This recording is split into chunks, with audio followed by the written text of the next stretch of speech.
Hello, how are you? कैसे हैं आप सब? मैं डॉक्टर राम विहार बेनीवाल आपके अपने यूट्यूब चैनल परफेक्ट जोन में आप सभी का स्वागत करता हूं, अभिनंदन करता हूं। प्रिय विद्यार्थियों, जैसा कि आप सभी को मालूम है, हमारे हरियाणा विद्यालय शिक्षा बोर्ड भिवानी द्वारा कोविड-19 प्रतियोगिता का आयोजन किया जा रहा है। तो वह प्रतियोगिता आने वाले दिनों में होगी। तो इसके लिए ऑनलाइन फॉर्म अप्लाई किए जा रहे हैं। तो इसकी तारीख है जो वो 11 मई से बढ़ाकर 15 मई लास्ट कर दी गई है।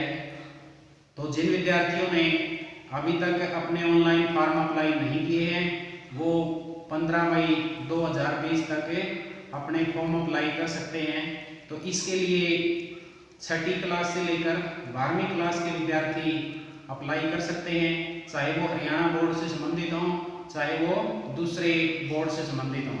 तो अब तक 1 लाख से ऊपर विद्यार्थी इसमें फॉर्म अप्लाई कर चुके हैं। दूसरे बोर्ड से भी विद्यार्थी फॉर्म अप्लाई कर चुके हैं। यह प्रतियोगिता 3 ग्रुप में आयोजित की जाएगी। पहला ग्रुप 6ठी से 8वीं क्लास तक का, दूसरा ग्रुप 9वीं 10वीं क्लास का और तीसरा ग्रुप 11वीं और 12वीं क्लास का है। तो इन तीनों ग्रुप में प्रथम स्थान पर आने वाले विद्यार्थियों को लैपटॉप देकर सम्मानित किया जाएगा। तो इसलिए आपसे निवेदन है कि इस प्रतियोगिता के लिए जल्द से जल्द अपना आवेदन करें।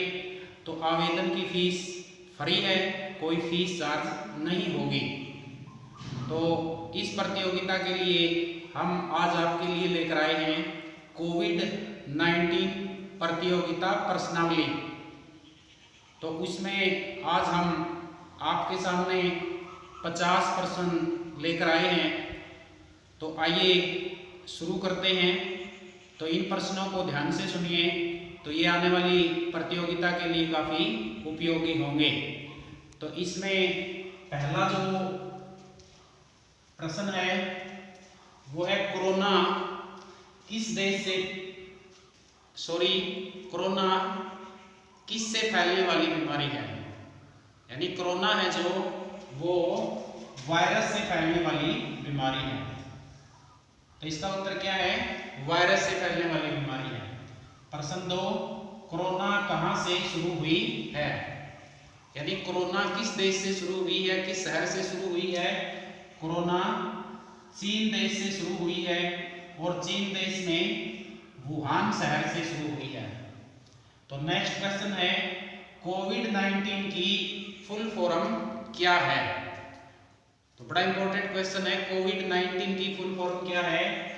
तो CO यानी स्पेलिंग में जो CO है, CO का मतलब है कोरोना, VI का मतलब है वायरस और D का मतलब है डिजीज, 19 का मतलब है 2019।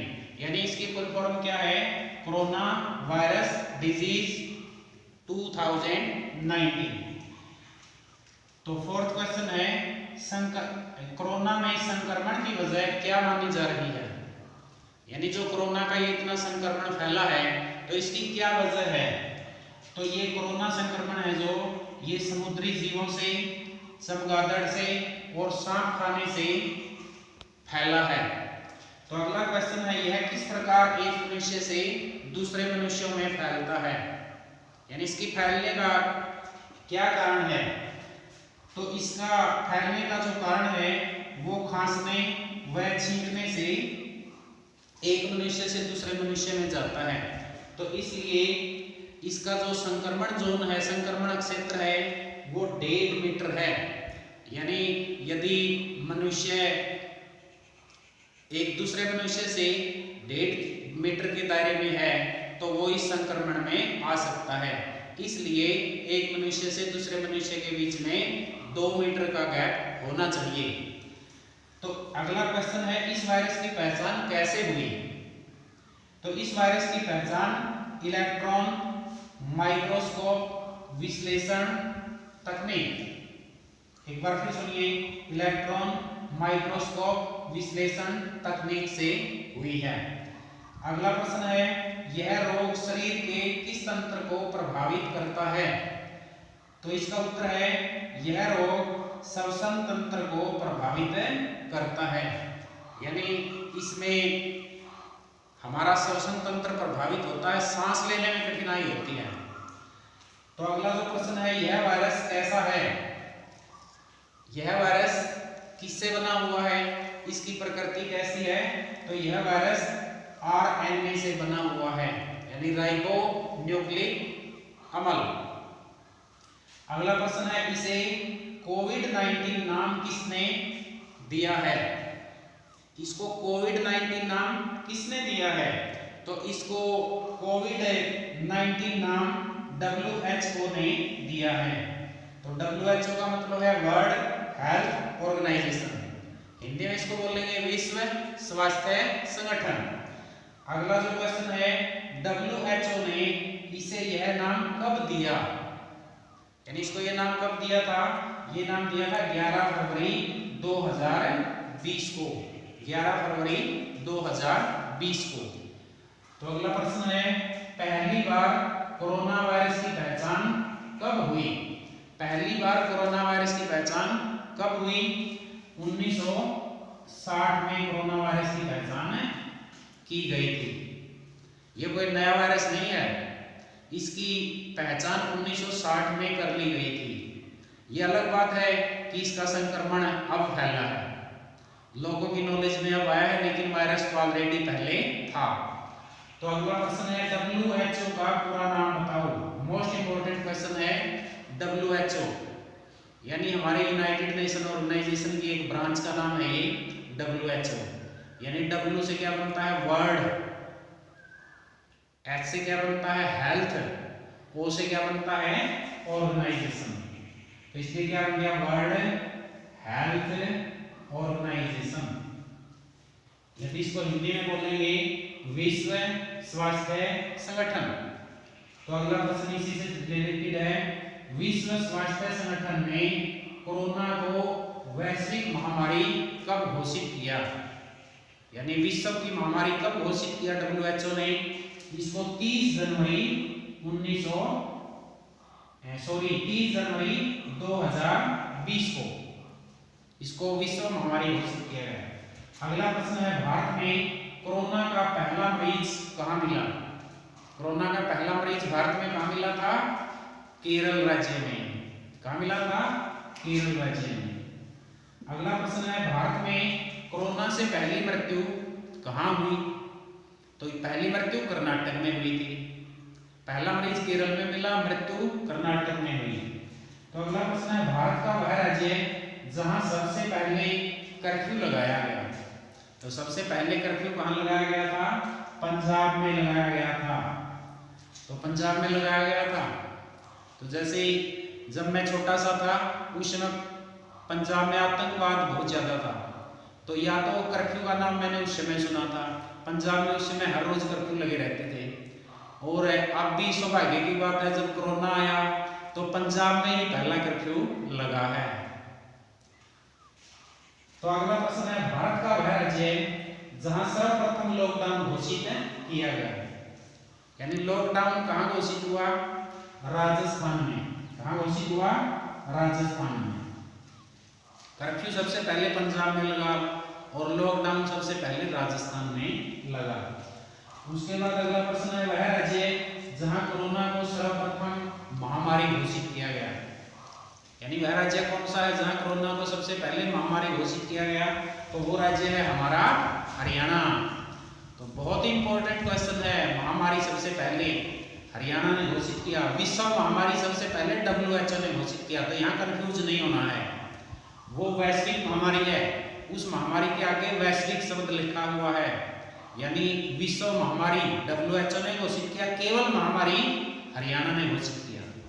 उसके बाद भारत का वह शहर जहां ड्रोन के द्वारा, यानी ड्रोन के द्वारा सबसे पहले सैनिटाइजेशन किया गया था, वह शहर है इंदौर।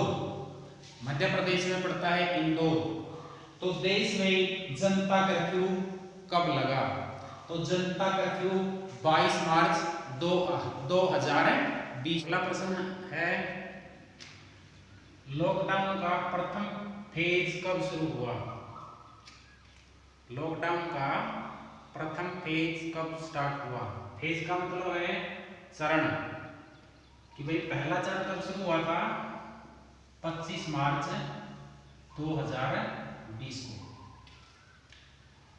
लॉकडाउन का दूसरा फेज कब शुरू हुआ? तो ये शुरू हुआ था 15 अप्रैल 2020 को। तो अब पहला जो फेज था वो कितने दिन तक चला है? पहला लॉकडाउन, तो पहला लॉकडाउन 21 दिन तक चला, यानी 25 मार्च से लेकर 15 अप्रैल तक। दूसरा फेज कितने दिन तक चला? वो 19 दिन तक चला, 19 दिन तक, यानी 15 अप्रैल से लेके 3 मई तक। तो तीसरा फेज कब शुरू हुआ? तो तीसरा फेज 4 मई 2020 को शुरू हुआ। तो तीसरा फेज है जो कितने दिन चलेगा? अगला प्रश्न है ये। तो ये हमारा 14 दिन तक चलेगा, यानी 17 मई तक है ये। 4 मई से शुरू हुआ था, 17 मई तक चलेगा। तो ये तीसरा फेज है। तो आगे 18 मई से हमारा चौथा फेज शुरू होगा, तो वो देखते हैं कब तक है। तो हरियाणा में पहला मरीज किस जिले में मिला? नेक्स्ट क्वेश्चन है, तो हरियाणा में पहला मरीज कोरोना पीड़ित गुरुग्राम में मिला। अगला प्रश्न है, वायरस पीड़ित होने पर शरीर में क्या बदलाव आते हैं? यानी जब मनुष्य का शरीर कोरोना से पीड़ित हो जाता है तो इसमें शरीर में क्या बदलाव आते हैं?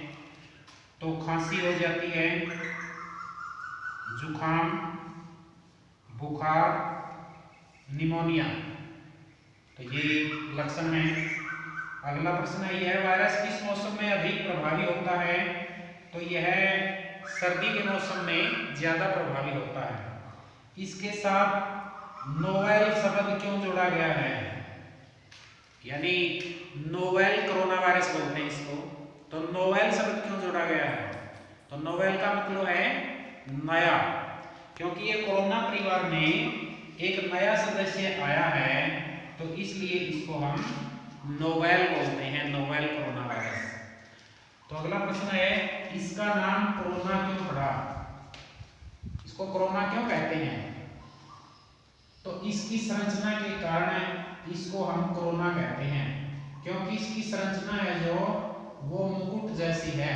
कोरोना का मतलब होता है मुकुट, क्योंकि इसकी संरचना मुकुट जैसी है, तो इसलिए इसका नाम कोरोना पड़ा है। तो कोरोना परिवार के 2 मुख्य वायरस कौन कौन से हैं? तो इस परिवार के 2 मुख्य वायरस कौन कौन से हैं? तो पहला है MER कोरोना वायरस, यानी मेर कोरोना वायरस। तो मेर की जो फुल फॉर्म है वो क्या है? एम से बनता है मिडल, ई का मतलब है ईस्ट, और आर का मतलब है रेस्पिरेटरी मेर्स है, सॉरी मेर्स,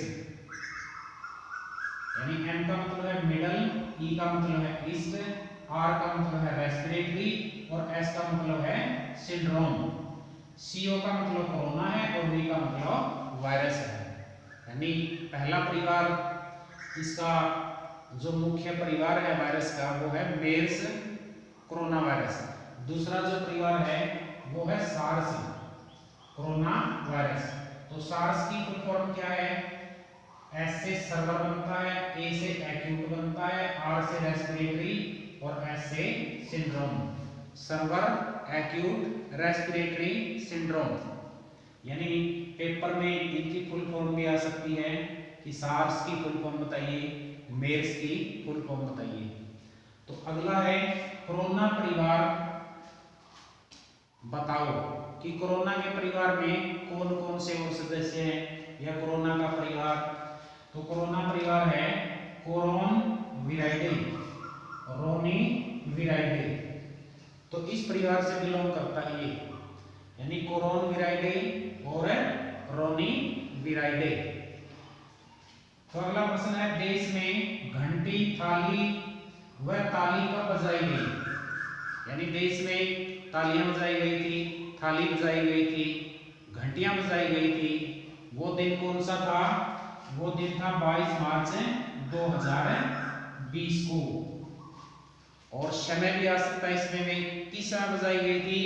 वो शाम के 5 बजे बजाई गई थी। उसके बाद है कि भाई ये जो थाली, ताली और घंटियां ये किसके सम्मान में बजाई गई थी? तो ये हमारे कोरोना योद्धाओं के सम्मान में बजाई गई थी, कोरोना योद्धाओं के सम्मान में।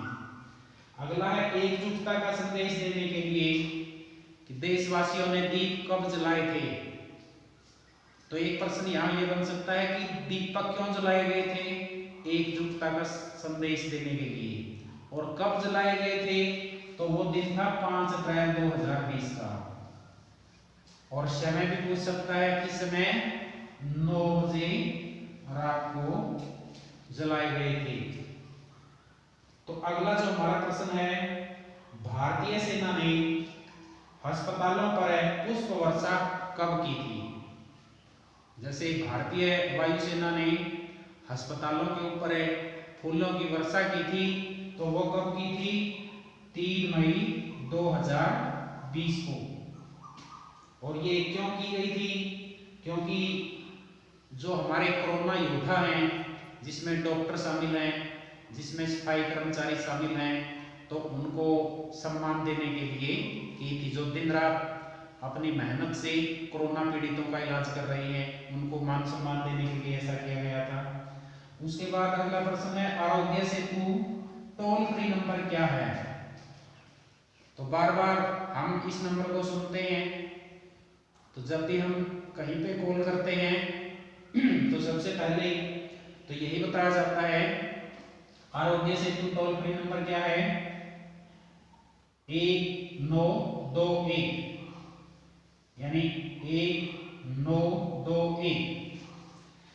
उसके बाद अगला प्रश्न है, कौन सी ऐप से कोरोना की सूचना मिलती है?